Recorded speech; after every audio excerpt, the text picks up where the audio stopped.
any better, I'd be twins. Shit. Well, that's good. So I'm just checking to see. Can you hear me now? Yes, I can. Okay, good.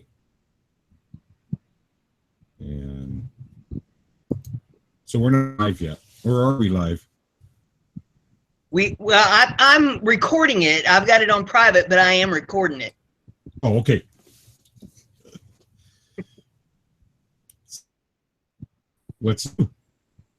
Now I can't hear you. What'd you do to your volume?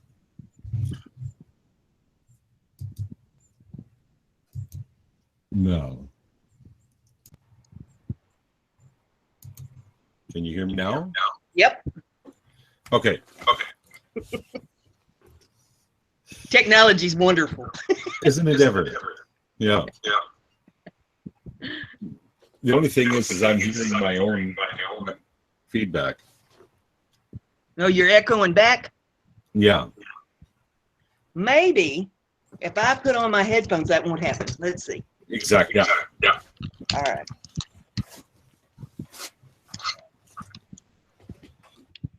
Live today. Let me plug her in here. That's good, but I can't hear you now.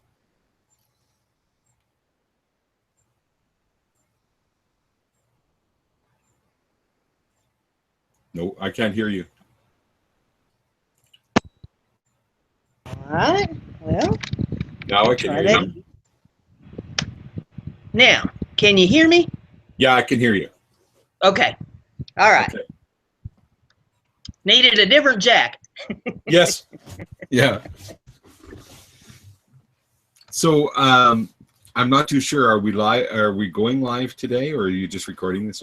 I'm just recording this. I hadn't really set this up for a live feed, so I thought we'd just record this, and then you know, I can put it on public later for everybody to see, if that's okay with you.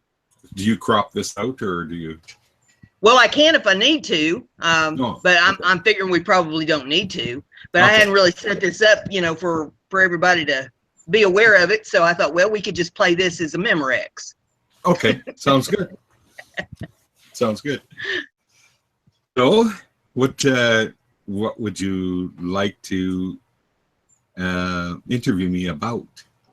Well, you know, when we did our other session, we talked about the inner balance a little bit, and how people need to learn how to balance themselves. And I had a particular kind of issue thing that has gone on repeatedly. You know how things just kind of repeat themselves in your life over and over again. And I've always taken it that you needed to kind of learn the lesson and then it would stop.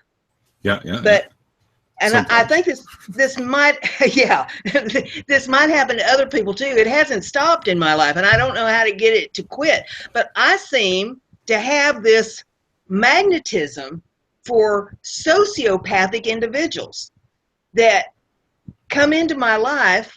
I've always been a very trusting soul.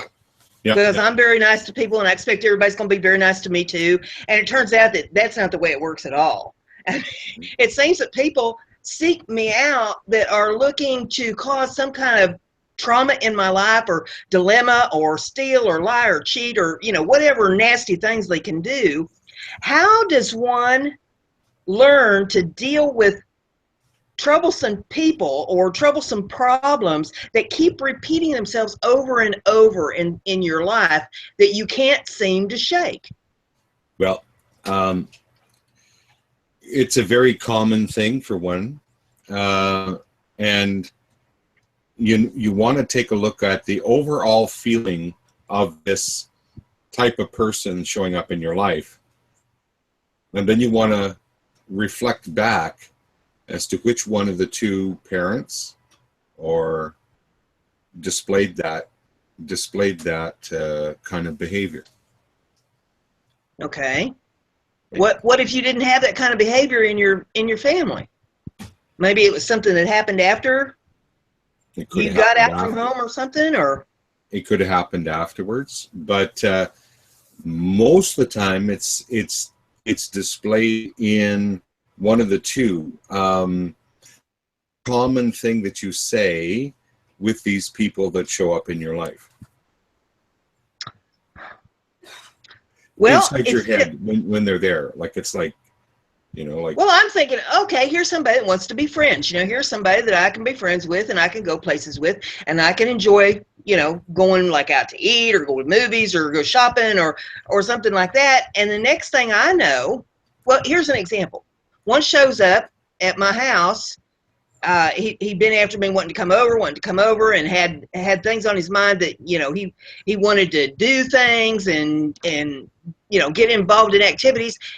And the first thing he's asking about is my dogs and why my dogs don't bark when people come in my house. And I didn't really think much about that. I thought, well, you know, yeah, I guess you'd expect dogs to bark. The next thing I know, he's looking at my security system. And he's asking questions about how my security system works and what's it cost me for my security system. And then before he leaves, he's asking me about a light that I keep on in the upstairs of my house that I use in my craft area. And during the daytime, you'd never know it was on. You'd only know that that light was on at night, seeing it through the windows if you'd never been in the upstairs of my house. He hadn't been upstairs, and this was daytime. And it was the first time he'd ever been here. So, you know, then the bells start going off in my head that this guy's been looking at my house at night. Yeah, so, you know, you think, well, okay, now your intentions must not be very good if you ask me all these questions. And so you know that. So let's take a look at it this way.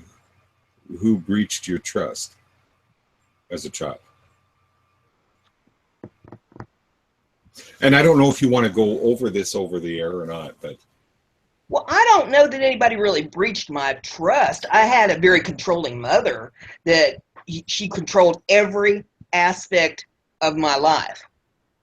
But you saw it coming. I mean, it wasn't like it was any big surprise. You know, it wasn't like, okay, you really trust this person and then they turn on you. You always knew where you stood with her. With these people, you don't know where you stand with them because you think they're their friends, and you find out that no, they're not your friend. They have ulterior motives.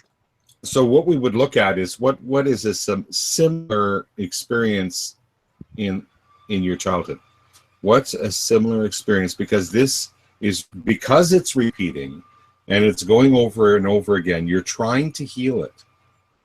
You see, but you're trying to heal it by bringing in people that represent that original wound to heal it. And it doesn't take long to heal it. It takes longer to discover what it is than it does to heal it, by far. It only takes a few minutes to heal it. If anything, I would say it's probably children that I grew up with in school. Okay. You know, because it never seemed like any of them ever wanted to be friends with you. They always had an ulterior motive. They always had something else that they was trying to gain by being pals with you. It wasn't just to be friends. Can I ask you a question? What did that little girl really want? Just to be friends with people. Just to be friends. Yeah. That's a nice thing, isn't it? Well, I would think so, but apparently other people don't agree. Yeah. And so all we would do is think about that little girl, and there's going to be an image that pops up or a little video that pops up of her going through an experience, right, with these students, these other kids. And you wanna go in as the adult now and take her out of there, because she also wanted to be accepted and she wanted to be friends, right? Yes. Right. And they showed her something else, right? Right. But truth still prevails. Honesty, innocence still prevails, right? It eventually comes out, yeah. Well, especially if you end the pattern, right? So that if I can hurt. ever figure out how to end it. You know, it just Yeah. seems like every time somebody comes along that pretends to want to be friends with you, that's what it is it's a pretense. And it turns out that if you trust them, you're going to get screwed. You know, I mean, I have been through foreclosure. I have been through bankruptcy over these very issues, you know, where I trusted people and I got messed up bad. Trusting, see how the original message was, if you trust people, they're going to not see, they're not going to see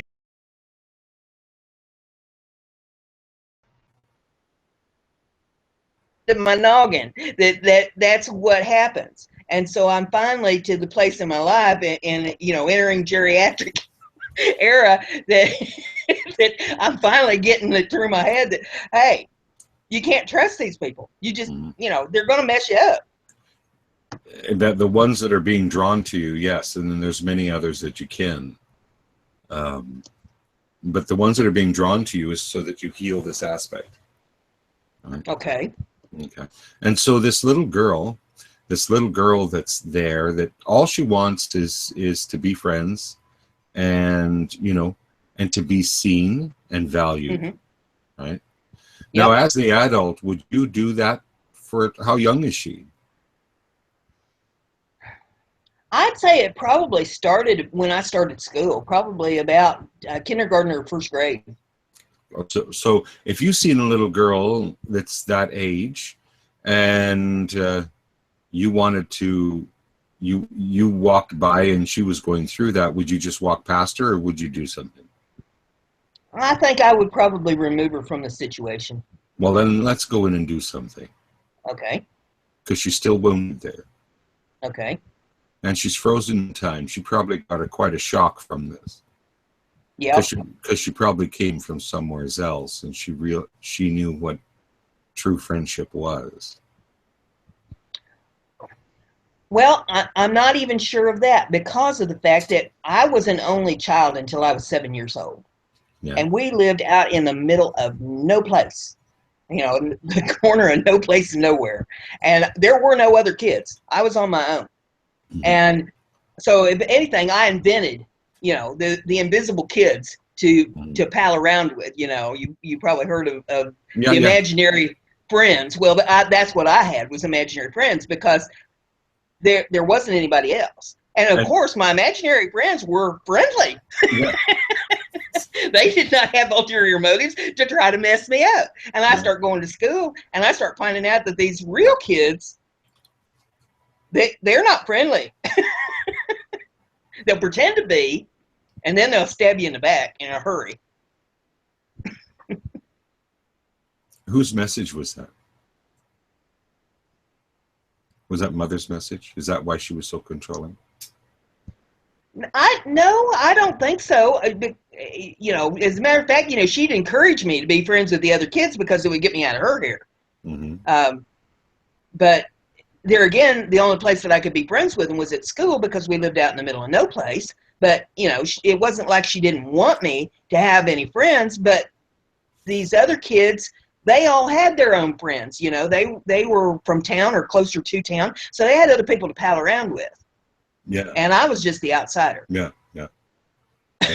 I was the intruder in their circle. And so you felt abandoned. Well, yeah. Okay. So yeah. And she's about 6 or 7 years old that she's abandoned. Is that right?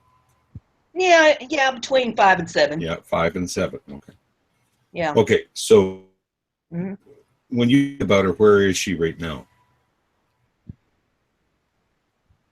At school. And I want you to come in as the adult. Would you do that?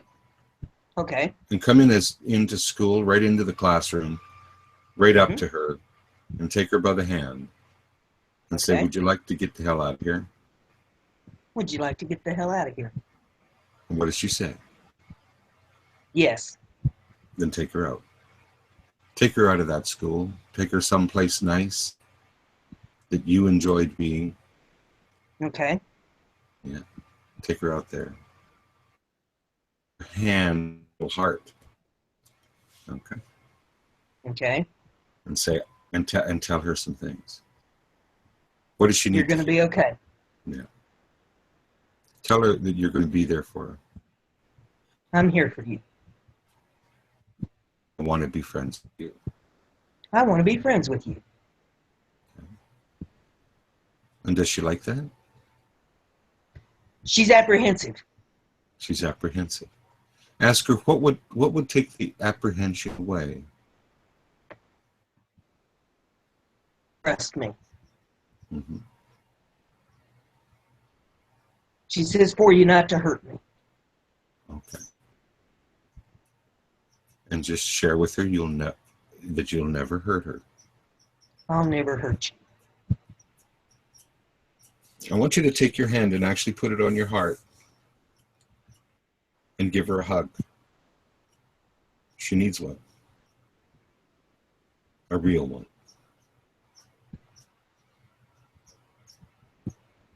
And how's it feel to hold her? Comforting. Yeah.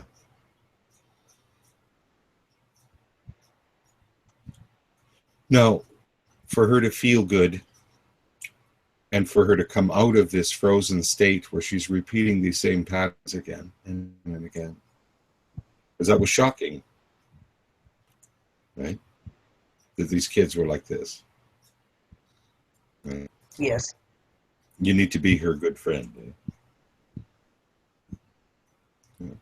Now, what kind of face does she need to see in you?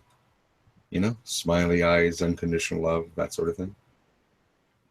Yeah, I think so. Okay. I want you to look at that little girl and just smile. Smile at her with unconditional love and acceptance. Is she feeling better?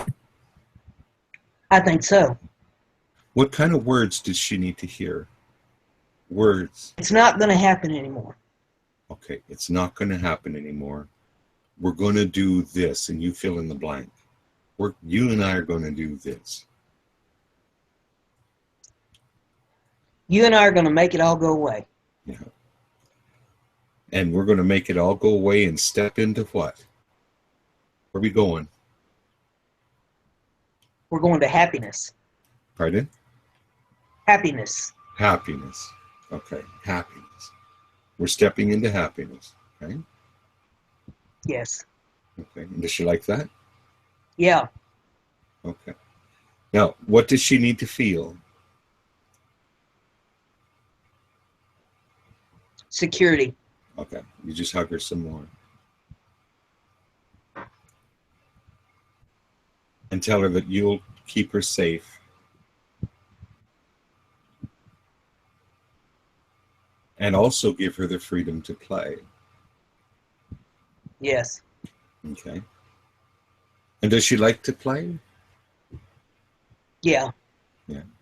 Is she starting to play now? Yes. What's she doing? She's playing jacks. Okay. That's good. That's good. Now, can I speak to the little girl? Yes. Okay. And is she okay with me talking to her? Yes. Now, you have some magic in you. A lot. That playful part of yourself. That joy. And I know it hasn't been surfacing for a little while. But you love to play, don't you? Okay. Yes. And would you do a really, really playful, fun job for us today? And Okay. And whenever the adult gets too serious, when that adult is starting to repeat some patterns, you know what I mean. Would you put your little hand on her heart? How to play? Would you do that? Sure. Because we're going to test it in a few minutes, and I want you to do it. You'll see me wink, and when I wink, I want you to put your little hand on her heart and help break up some patterns, okay? Okay. Okay? Bargain? All right. Good. Okay, so now I'm talking to you as the adult, and I'm asking. So people in general come around, and you really have to watch them, eh? And why is that? Yes. It's been a situation where they repeat themselves over and over again to take advantage.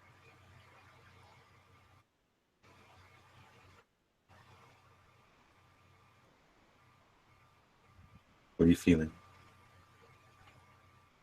Love. Okay. Do those people matter? Pardon me? Do those people do they matter? Those people? No. I want you to see yourself opening a door and stepping into happiness and some new people. Okay? Okay. The war is over. The war is over. Okay? And you step out into happiness. And new people that come and see the value in you. And would do nothing to disrespect that value. Okay. Okay? Okay? And how are you feeling? Good. Good. Now, I want you to try to go back into the pattern of talking about those people that you can't trust again and notice what happens. Okay. And she knows exactly when to put her hand on there, and I don't need to wink anymore. Okay.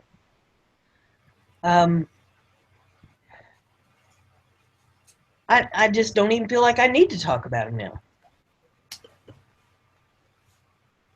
It's like the weight has been lifted. Yeah. Yeah. Well, that's good.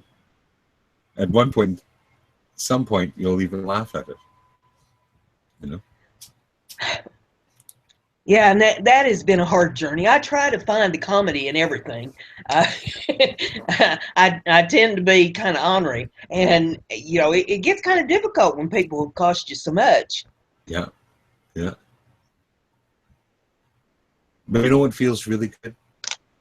It's when we open that door and discover there's a whole new world of people out there. And it feels really good to leave that old experience behind. Take that little I have spent my whole life looking for the for the good ones, and they have been very few and far between. Mm-hmm. Yeah. But I think you're going to start to attract them now. You see, you've been attracting other people for a long time, and today you just got fired. Yep. And now, good.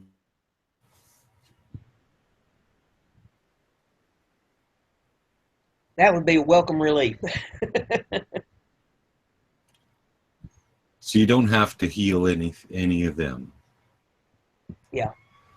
You only have to take care of the little girl and heal yourself and walk out of it.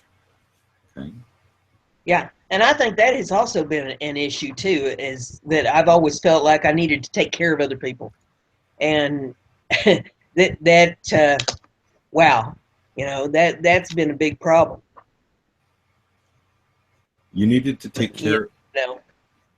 Yeah, that's right. They do. They see that coming. And then there's other ones that value that. Right? And you see them coming. What would it be like to be with a human being that actually values you? I would have no idea. So let's put ourselves in that scenario. Because how can you attract something you don't know? Right? So let's imagine for a moment that you're in a new place. You've walked through the doorway and you're sitting maybe in a field. You and the little girl. And you're sitting in a field, and over there in the distance, you see some people coming. And each step that they take and they get closer to you, you can begin to feel a different resonance, a different feeling about these kind of people. They're the kind of people that look through your eye and see deep inside of you and value that God and goddess that you are inside. That see that and respect that. What would that be like? Amazing. And you know that exhale, when you no longer have to defend, or you no longer have to keep watch. And the closer they get, pretty soon they come around and sit with you. What's it feel like to be with those kinds of people? Comforting. Yeah. You meditate, don't you? Yes. In your meditation, I want you to go to this field and sit there with these people and be there with them and meditate on that for the next while. Okay. Don't make it a job. Just make it fun. Okay. Okay. And the next thing you know, that old way of life will be so far behind you, you won't even know what happened.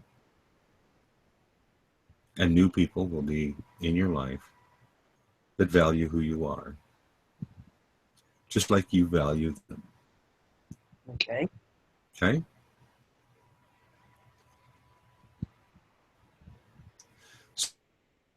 Now, you asked me about how we take care of like that pattern. Mm-hmm. Does it make more sense now? Yes. Yeah.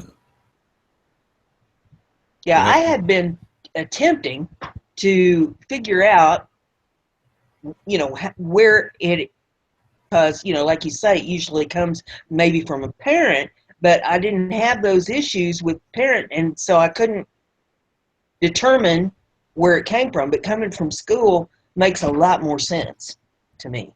Mm-hmm. Yeah.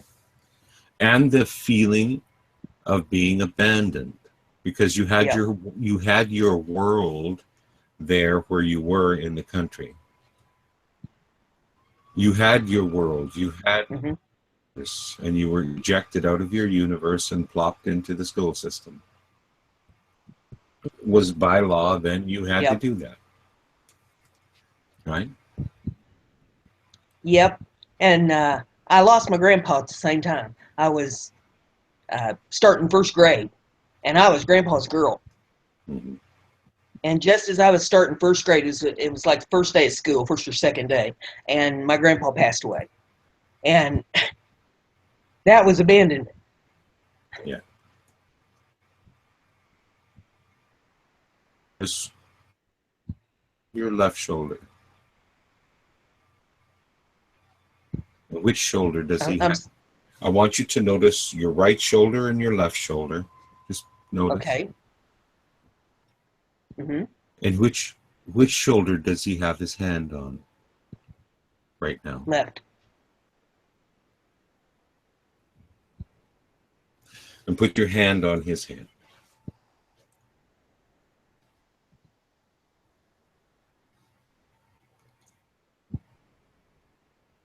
He's never too far away. Yeah.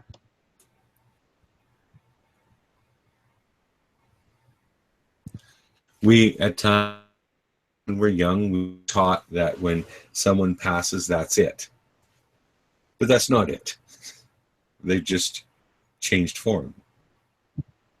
And sometimes we think that we have to stop loving them because they're not here anymore. Yeah. And we don't. Right? That's true. And that can be an abandonment as well, you see. So at the same time you got hit with that abandonment, you were also abandoned. It felt like you were abandoned at school. Yeah. You do understand it was a law at that time? Mm-hmm. I mean, now they've changed things up a bit. You can homeschool and different things, but yeah. So 2 abandonments at once, you say. Yeah. And so that same little girl, when you hold her, she can also be reintroduced to grandfather, right? That he is in a different form, right? So you can do that in your meditations too. And it's a wonderful thing to do because nobody's ever gone. They're just changed form, and we don't have to stop loving them. We can love them just the same. Yeah. And that heals a lot of things, you know, in us.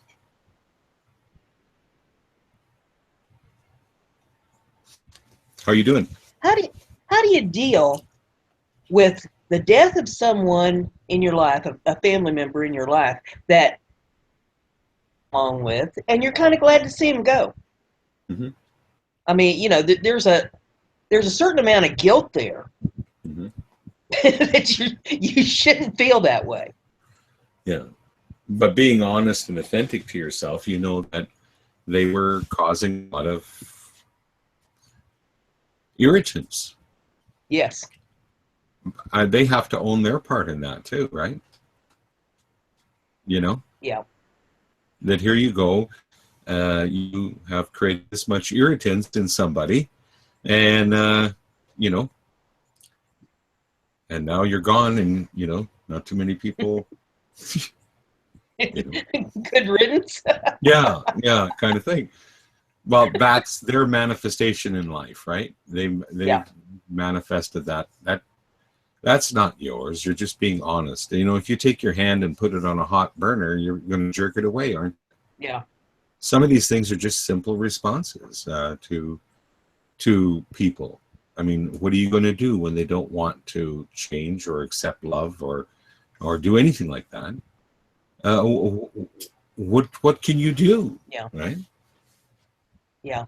Well, it goes to the indoctrination, you know, that we have gone through the churches and the, you know, the family unit and all that sort of thing, that you're supposed to feel this way. Yeah. This is how you're supposed to feel. Anything else is unacceptable. Well, it all starts with right back at the beginning of it. I mean, there was a great teacher that went around and shared profound wisdom, and you know, the beings at the time had him killed and then put the guilt on humanity that they killed him. Yeah. And so that guilt thing worked then. So they, you know, you're not going to stop something that doesn't. If it works, don't fix it. That's right. So I had people feeling guilty about that for years, right? Yeah. You know, just, you know, the second coming. I mean, we've waited 2,000 years. I mean, at some point, we have to realize that it's maybe a different form than what we thought. Yeah. You know? Yeah. Yeah, there's an awful lot of indoctrination that goes on, and people just, it amazes me how they hang on to it, because I've always had a very open mind, which has gotten me in a lot of trouble, especially as a teenager, you know, when I was at home and being drugged to church and that sort of thing, because my open mind was a no-no. Yeah, exactly. They didn't like that much, and it has always kind of amazed me how people hang on to things and don't question. You know, it's just everything that's just spoon-fed to them. You know, here, eat this and swallow it and believe it, and this is how it's got to be. And your mind is telling you there's something wrong with this picture. Here's all this spoon-fed stuff, and for God's sakes, don't listen to yourself. I mean, how would you know? Well, I mean, you are Source itself. Yeah. How could you not know? I mean, at the time that everything was created, there was no hardware store around. It all had to be created out of the Source itself. So by default, we're Source. Or God, or however you want to put it. Mm-hmm. So that's the biggest thing that they've taken away from humanity and fed it back to them piece by piece, is that this great aspect that is God is somewhere outside of you. and that you have to gain acceptance to have it. When it's already in you, you are it. I mean, when we flip perception and we come back in, we find a balance inside of ourselves, that and a power that's not a controlling power over somebody else, but it's just a power inside of us, a power to be free, right? Right. That. Yeah. I've always been a little bit like Kelly in that respect, where, she was drugged to a Baptist church. I was drugged to a Pentecostal church. But nonetheless, sitting there in the pew and you're hearing the things that are being told to you, and you're reading in this book that they put in front of you, and there are contradictions to the things that they are telling you. But if you ask anything about them, Lord have mercy, are you in big trouble? Yeah, exactly. And I hear people, thumping on the verses all the time, and, they will stand on that and believe everything right down to in the belly of a whale. And I'm saying, well, does common sense tell you anything at all? And, exactly. even the verses that are in there can be determined in different ways. And, the Lord spoke in parables. Even if he sat there himself writing that out word for word, still in parables, and it was written for the way that people could comprehend what is put in that book. So you have to kind of dissect that. It can mean several different things depending upon what your mental capacity is to be able to determine the verbiage in it.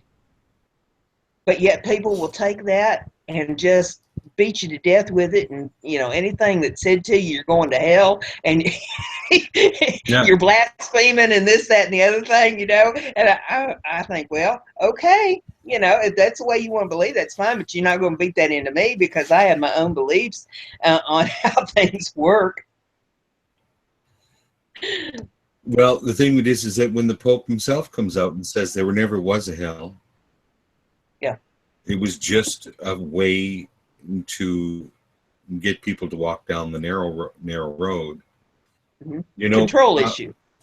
The thing that is, there never was. And I've had those discussions with some people. A friend of mine who wanted to go in regimen, and he started to say that I, in my thoughts and different things, and that God was a loving God and non-judgmental God, because if God judged, it would be in duality and it'd be here, not where it's at, right?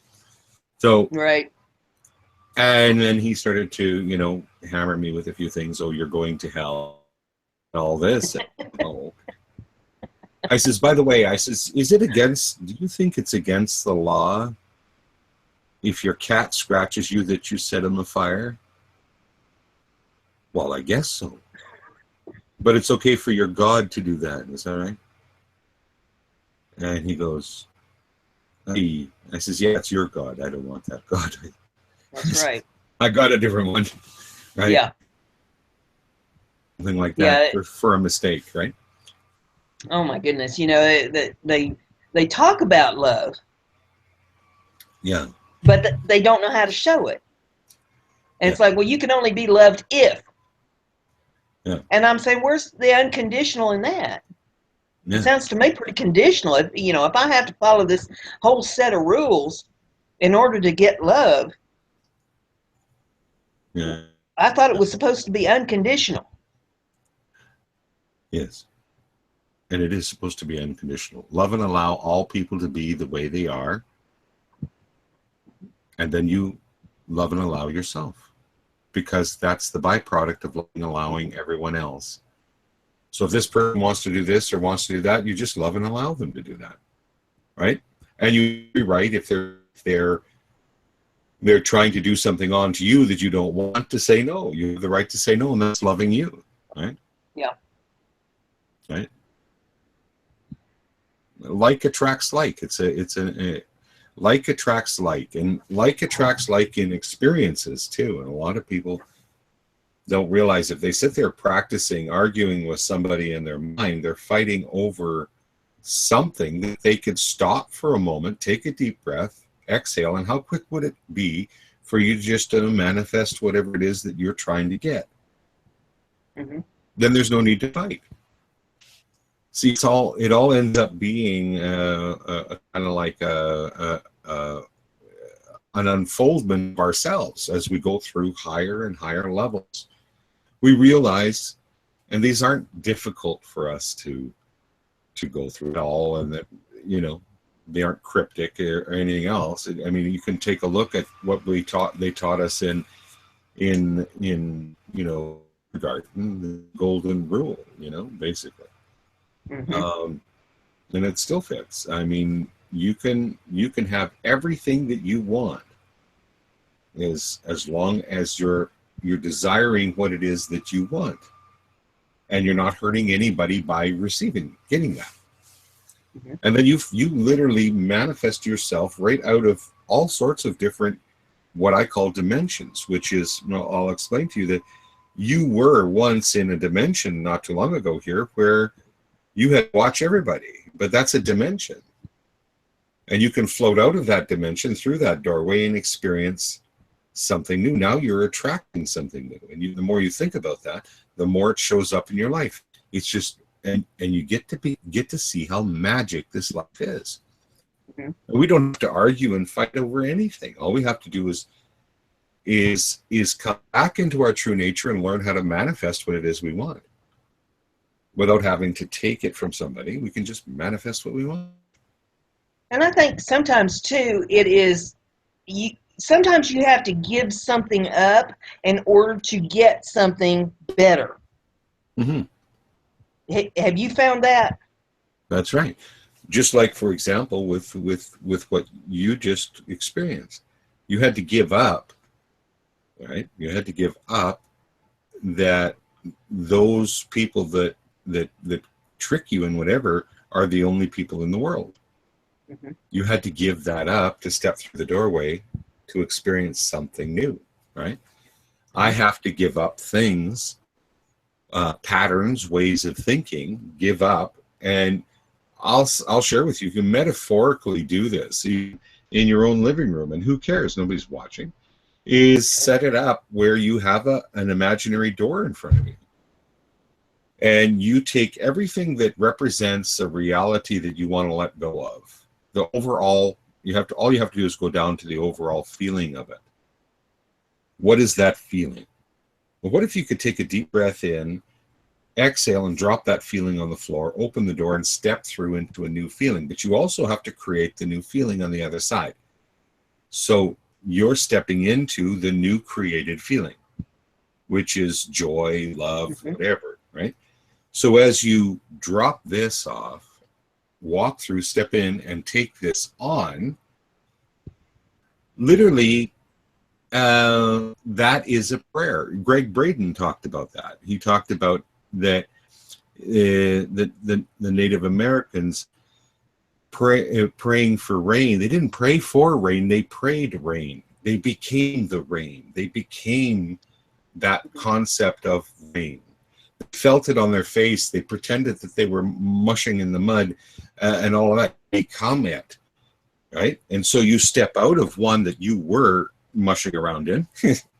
You step out of that. You step into something new. Start activating that child within you that likes to play and create. And you see how fast you manifest things, right? Mm-hmm. Right? And so what we want to manifest is states of being. You want to go from one state, say, I'm going to use an example here, somebody who's in, say, poverty. They want to experience wealth and everything coming to them. Well, that's a feeling. It's a feeling of I can't get enough and there's not enough to go around and all that. And they just take that feeling, drop it on the floor, walk through their imaginary door, and step into what it would feel like to receive. Right? Mm-hmm. The only reason that they're still attracting this back here is because they haven't went into something new yet in their mind.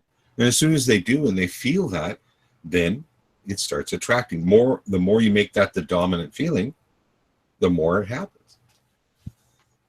And we can see that all over the world. You become a prayer, really, of what you know you deserve and what you value yourself for. Inside of yourself. Yeah, that would probably also even go for health issues and things of that nature too. Exactly. Exactly. It does.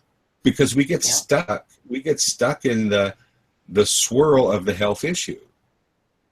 What would it be like if we just left that reality behind and stepped into the new reality, which would be joyful experiences and feelings and whatever? There was a I think he was actually a monk, and he was a monk, and he was experiencing something, a disease of some sort. And he always had it in his mind that he wanted to go and start a parish somewhere, and do something this way, but he never did do it. And so here he was feeling this sickness happening to him, and it was going to take him out and all of this, and he decided, you know what?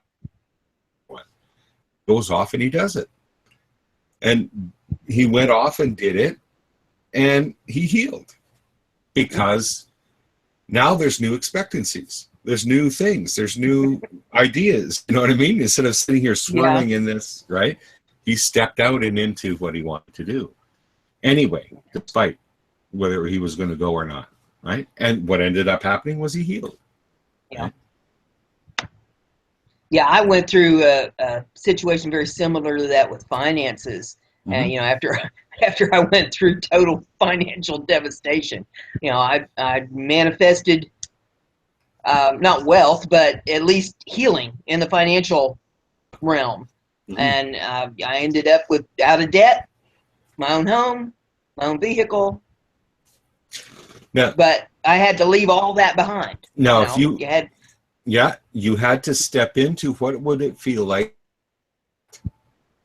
And if you didn't do it, you'd have never got it. Right. So this is why in the school system, that was the first thing that they tried to get erased from our imagination. Because with the imagination, imagine you can manifest a house and that healing for yourself. Right. Right? You manifested that transition, right? And like I say to people, it's an experience that you're actually creating. It's not the house or the thing. That's still disassociated. You want an experience from going from point A to point B. Mm-hmm. And I had to eliminate a lot of negative people out of my life in order to do it too. Yes. And you needed to do that. Mm-hmm. That freed your energy up to, right? Yeah. Yeah. If they were negative, they were an energy sucker. Mm-hmm. It was not the inner critic; it's the outer critic. Mm-hmm. Hey, if you're going to criticize this, you're not on the team, so you got to go. Yeah. Well, there's many times in my life where I've had to put my own hand on my chest and feel that boy inside and say, I believe in you. Let's go. Mm-hmm. Right. Yep. And no matter what people were saying or sharing or criticizing me about, I had to love me more than their, right? And that moved me forward. And it's just something we have to, it's an evolutionary process of reaching out for acceptance, really, and wanting everyone to accept where we're going and to realize that we're really sailing our own ship. Yeah. And people come into our lives and people go out of our lives, but the ship still sails. Yeah. Right? Yeah. Yeah. I had to heal that one on my own. And that came from my childhood, from my mother. She was a horrible critic of me, that I would never amount to anything. And girls need to be married. They need a husband to take care of them. And you'll never make it on your own. And I had one hell of a time for years overcoming that. And it was after my husband passed away, I finally figured out that all that was a pack of lies, that there was no reason in this world that I could not make it on my own. Yeah. That I could earn a living. I could do just as good as anybody else if I put my mind to it and made up my mind I was going to do it. I didn't have to be in debt. I didn't have to, go through financial ruin. I could make it if I made up my mind I was going to do it. Exactly. And there was other people that tried to beat me down. Oh, no, you're going to need this, you're going to need that. And I had to give them the boot. Yep. I had come to terms with what she had told me being alive and walked away from all that, healed myself from that, and there wasn't nobody else going to stand in my way.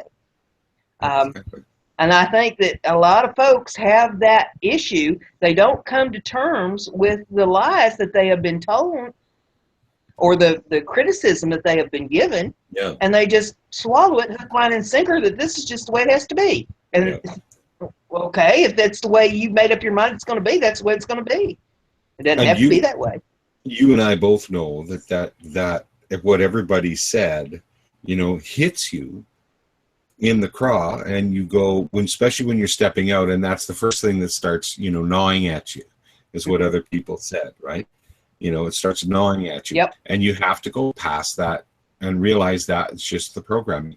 And to love yourself. Put your hand on your heart and say to who's ever scared there, how young, and just say, we're fine. We're going to be just fine. Tell yourself the words you need to hear. Yep. And move forward, because the moving forward and stepping out into what you truly desire, there is nothing like seeing that manifestation come into fruition, because that starts the ball rolling that never stops, right?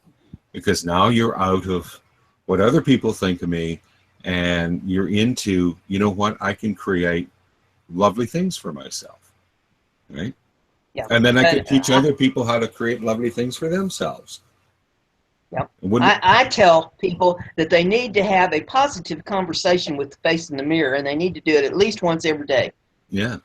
Need to tell themselves the things that they need to hear positively, not be standing there criticizing themselves, so that they can move on into greater things, that they can make a difference, that they can, do whatever it is that they need to accomplish. But standing there criticizing themselves is not the way to get anything done. And sometimes that, that's a loop in itself, is that critic. And I work with people in removing that critic, because I'll tell you that makes one of the biggest jumps in people's spiritual unfoldment is to get that critic out of your head. And actually, because I see it as a program. It was created as we went through the school system. We started out governing ourselves and pushing the greater part of ourselves into the corner. And we used the critic to criticize, to keep ourselves from going back there. It would criticize us, right? Because we wanted to be socially acceptable. But guess what? When you follow social acceptance to the end, they don't care. They don't care, right? It's the proverbial carrot on the stick just in front of you that you never get. So it's best to cut the string and take the carrot and love who you are. And if people don't like you, well, that's more their issue than it is yours. I've always wondered why I need an inner critic when there are so many other people that'll stand in line to criticize you.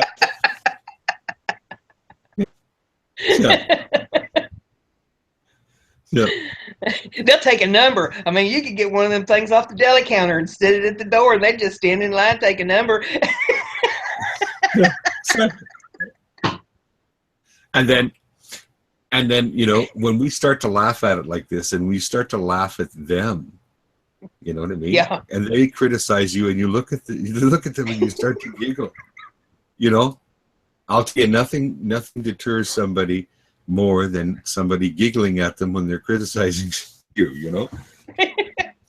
Yeah, a lot of people just kind of learned to leave me alone because of my sense of humor. Because they'll be so deadpan serious, trying to make some kind of a point that is, well, it's silly. When you just stop and think about it, whatever it is that they're trying to do, to me, it's silly, and I sit there and start laughing about it, and it kind of makes them mad. So they tend to just go away and not bother me anymore. Yeah, exactly. I found it. I don't know Yeah. if you've ever heard any of my, this is on my private channel. And on my private channel, I do this thing called story time where I tell, or, funny things. Most of them are funny about things that happened to me as I grew up or as I went through life. And, I told one the other day, and most everybody listened to it, got a kick out of it. I think there's a couple of them that kind of took offense to it, but I told one about, I'm a widow. My husband passed away about 18 years ago. And there are some folks that get kind of curious about me and ask questions, about, well, how did your husband pass away? I mean, what happened? And so I said, well, there's a poem about it. Have you heard the poem? And they'll say, well, no, I don't think so. And I said, well, it goes like this. Fatty and Skinny was laying in bed. Fatty rolled over, now Skinny's dead. Just look at me like, what in the world? And I say, well, now the next time you're laying in bed next to somebody, you take a good look over there at them, and in the morning you'll be knowing which one of you'll probably wake up breathing.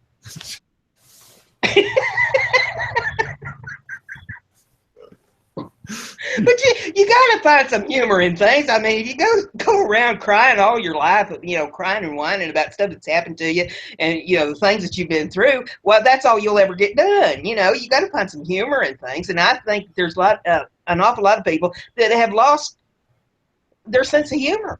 Exactly. Their sense of humor, their sense of joy. Everything is so darn serious. And when I look at that, I see this downward spiral of humanity where they're not actually taking this in a light heart and moving beyond it. They're making it so serious that they get sucked into it. It's like a trap, right? Yeah. And they get sucked in deeper into it. Yeah. And a lot of that, I believe, is also from our school days, too, because, we weren't allowed to be the class clown. We weren't allowed to, laugh at inappropriate, what the teacher determined was an inappropriate time or any of that kind of thing, and everything was supposed to be so serious and line up for this and sit down for that and stand over there. And, everything was drilled into us. And by the time we got out of school, we didn't know how to laugh and have a good time anymore. No, it was pretty damn serious, yeah. That's serious shit, isn't it? Yeah. Yeah. Like they talk about, in yoga practice and with some of the gurus, and they talk about a state called Satori.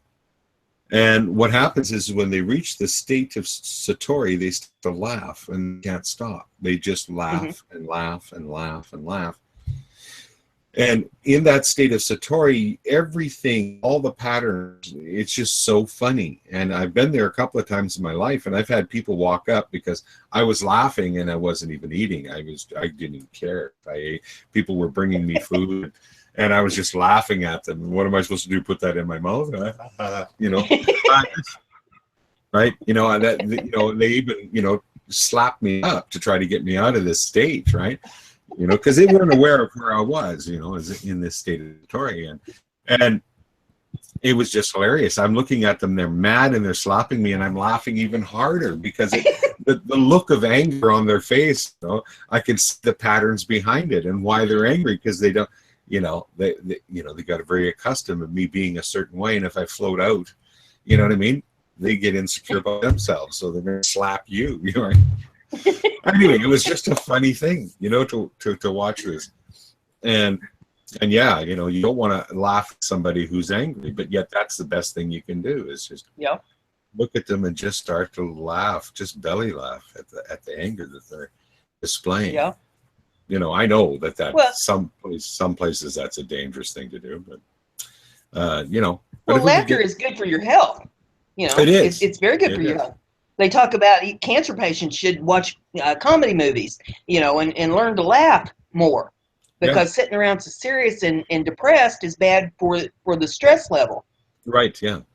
Years ago, when my dad had a stroke, I was his best buddy. I was right there, and me and him was in trouble all the time in the hospital because we was always laughing. Yeah, yeah. I drug into one of the therapist's office one day, and she says, "Do you think that this is funny, that this man is laying here, that he's had a stroke?" And I said, do you think that we should just sit here and cry about it all day? What's wrong with us laughing and trying to enjoy ourselves for whatever time that he's got left? If we can find some humor and be happy about things and find a blessing in all of this, what's wrong with that? Do you have some kind of an issue with that? Well, she shut up because, what was she going to say back to me? Yeah. But I was surprised that even somebody working in a hospital would not find that the humor is far better than the depression. Because because you're not supposed to be able to change your brain chemistry, see. People come to me sometimes that who've experienced this chronic depression, right? And they're laughing by the end of the session. And I say, see, look, you changed your brain chemistry, right? Mm-hmm. Which isn't supposed to happen, but all it is patterns. It's just a pattern. And when they break that pattern and come out of the pattern, again, it's like Satori, they're laughing, because, and that's a different thing. That's, all they have to do is repeat that. And guess what? They're having a good time now in life. Mm-hmm. Right? Yeah. Yep. Yeah. Well, yeah, it's really kind of amazing to me that there is such depression issue in this country with all the, they're dumping pharmaceuticals on everybody. Yeah. But, I went to, this has been good gravy, probably 20 years ago now. I needed to switch jobs. Yeah. I had a job. I was working midnights. That was not working out for me.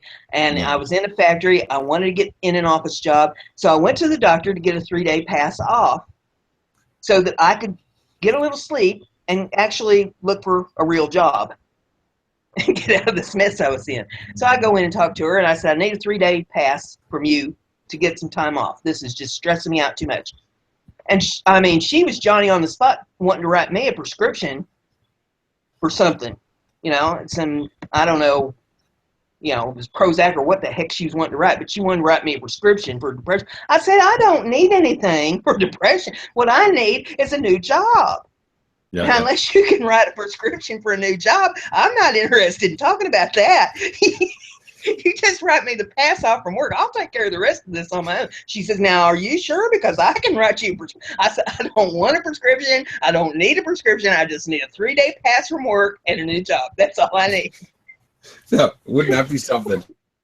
The world would be much happier if doctors did prescribe a new job. That was the prescription, new job. So you take it to your boss and say, well, sorry, this person needs a new job. But she is even more depressing than what I was going through, because she's like, well, now the grass isn't always greener on the other side of the fence. You may get a new job, and it may not be what you need it to be. And I said, if it isn't working midnights in a factory, then it's got to be an improvement over what I'm going through now. I just need 3 days off and let me look for another job. So she ended up writing me the pass so that I could look for a new job. And I found a new job. I made up my mind. I manifested myself into the position where I was finding a new job. That's all there was going to be to this. Right. There wasn't going to be no maybe. But that's how they are in the medical profession. Instead of trying to help you, she would have got further with me if she'd said, well, I'll tell you what, I know some medical offices where they might be looking for somebody, and this is where you need to put in an application. Yeah. Instead of running at me with a prescription pad wanting to write me some kind of prescription for narcotics. Yeah.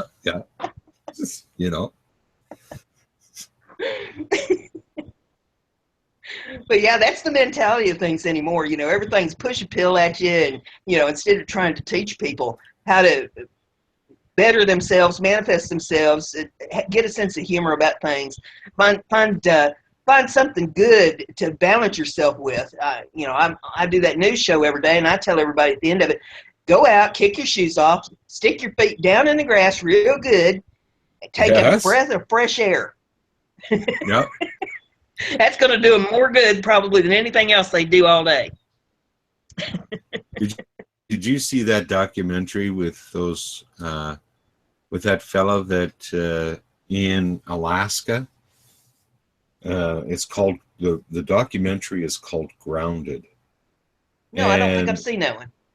Oh, you're going to like it. You're going to like it because he started out just a simple guy. He went under his deck. Of course, there's lots of snow, but he got connected to the earth, even though he was freezing. He connected to the earth, laid down on the earth, and he felt the earth take his pain away. Right? Yeah. And then from there, he started investigating it more, pounding in grounding rods and a screen on his bed that he would lay on the screen and be grounded all night. And then he started doing, pads and different things and helping people get grounded. And people were healing in droves in this town. And this town became just like everyone was into this grounding, right? Yeah, it's a really good documentary to see. It's called Grounded. Yeah, I'll have to look that one up.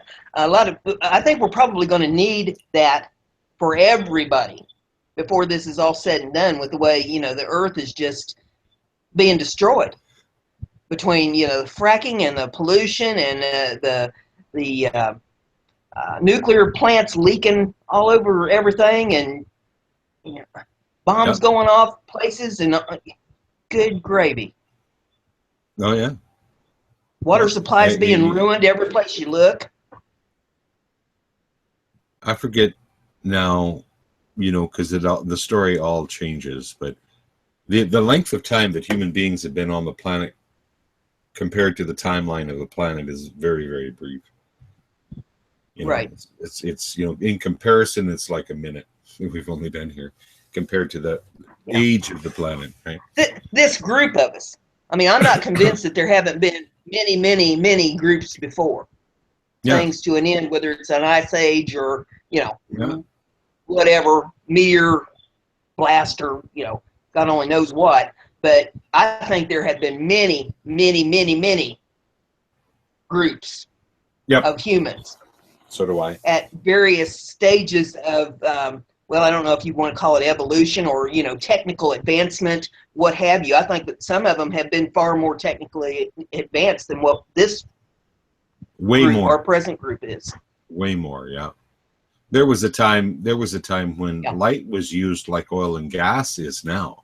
And we were, because whatever you focus in on, you create more, and so light was a big thing, especially in ancient Egypt. Light was a big thing at that point in time. And, we actually traveled on things that give way to the stories about men on flying carpets, right? Riding on beams of light. Yeah, I was just thinking the same thing if you said that. Yeah. And so telepathic. Yeah. So that's far more advanced. They're finding things in caves and caverns now, like vehicles, to travel, space vehicles and different things they're finding now and uncovering, right?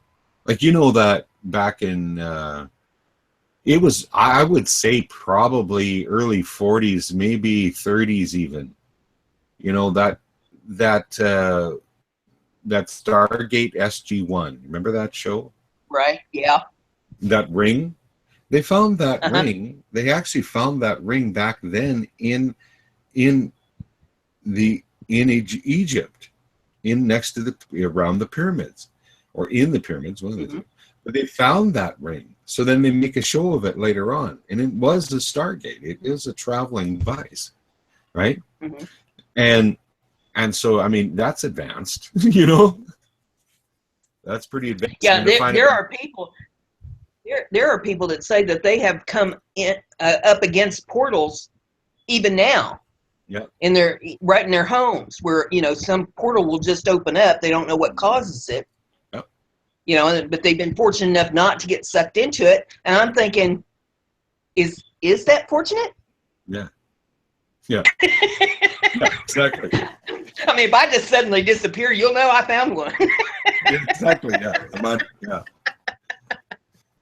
That's like here in Canada. There was this fella that came out like he was lost in the bush, lost in the woods, and because we've got big wooded areas here, and he went into the bush and he got lost, and he was in there for probably about a month, and he was telling this fellow this story, a native fellow from Canada. And he was saying to him, he says, yeah, I was lost and I finally found my way out. And I finally got out and I'm back out in civilization. But I was lost for a long time and I finally got out. And the guy looked at him and he said, why? Right? Why did you come out? Right? Really? Because it was absolute peace in there to him. Right? Yeah. Yeah. Yeah, I can relate to that. Yeah. My goodness. Yeah, there's all kinds of things that we don't understand. And so many folks that have been what I refer to as indoctrinated. Yeah. They want to say, oh, well, that's evil. That's horrible. Yeah, that's from the devil. It just amazes me. I have to sit and laugh at that because I'm thinking, well, okay, who gave you the right to judge? Yeah. How do you know this? I mean, what is your enlightenment on all this other than the fact that you've been indoctrinated and you have a closed mind?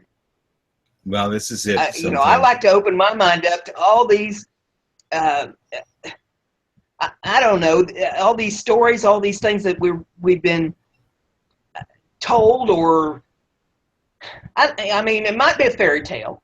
People might be making this stuff up. I could not make up some of this stuff, and I've got a big imagination, but I couldn't make up a lot of this stuff that people come up with. And I'm thinking, well, who's to say? If it hasn't been proven. We say that, this is made up, or maybe this is. The other day, my dad came to me, and he was talking to me. He says, I'm watching this thing going on in the U.S. with this one that's being elected and this one that's being elected, and you know what I mean, and then this other one that got not kicked out but come in and supported here, and then this going on and this going on. He said to me, he says, Dwaine, is this just a Hollywood movie? And I said, yeah, all it is. It's a big song and dance. It's a big production. And to get people emotionally involved in all of this, when really the truth is right within you. It keeps us outside of ourselves, right? It keeps us saying, oh, I don't want this one, and I don't want, all this stuff that's going on. What if it was it's in the matrix?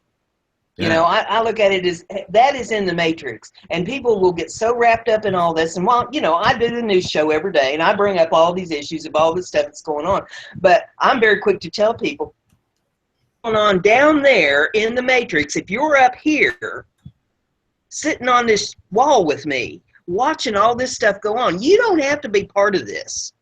No. I mean, you're going to be involved in it to a certain extent because, there's taxes and there you have to you have some financial backing and, things in order to be able to live. But you don't have to get wrapped up in this to the point where it's going to physically affect you. Exactly. Just whatever's going to happen with it is what's going to happen. Mm-hmm. And as long as you're aware of, okay, that's the game that's being played and that's what's going on with it. And, oh, well, look what this one did today, and look what that one did. And, it's new moves on the board. Yeah. You just watch the matrix and watch how it's all playing out. And it's going to do whatever it's going to do in spite of you. But you don't have to involve yourself to the point where you have stressed yourself out. I have watched people over the course of the last, well, here it is August, since January. I've seen people have strokes over this. Yeah. That I have known. I've seen some have heart attacks over all this. Some are next to a nervous breakdown over all these things that are happening. And I mean, why are you allowing this to affect you the way you are? Why are you not removing yourself, picking yourself up from all this? Sit up here on the wall with me. It's a lot more pleasant up here on the wall. Well, too would change real quickly if they started to sue for psychological damages. Well, there you go. You're interrupting my piece. Yes. Yeah. With all this. Oh my goodness. Yeah, Well, dear, there's I guess I better. Oh gosh, yeah, I've run you over time. Well, I thank you very much, Dwaine, for being with me here on the session. And what we'll do is we'll go ahead and shut her down. Okay. And we'll say goodbye to everybody that's watching, and we'll go ahead and shut it down.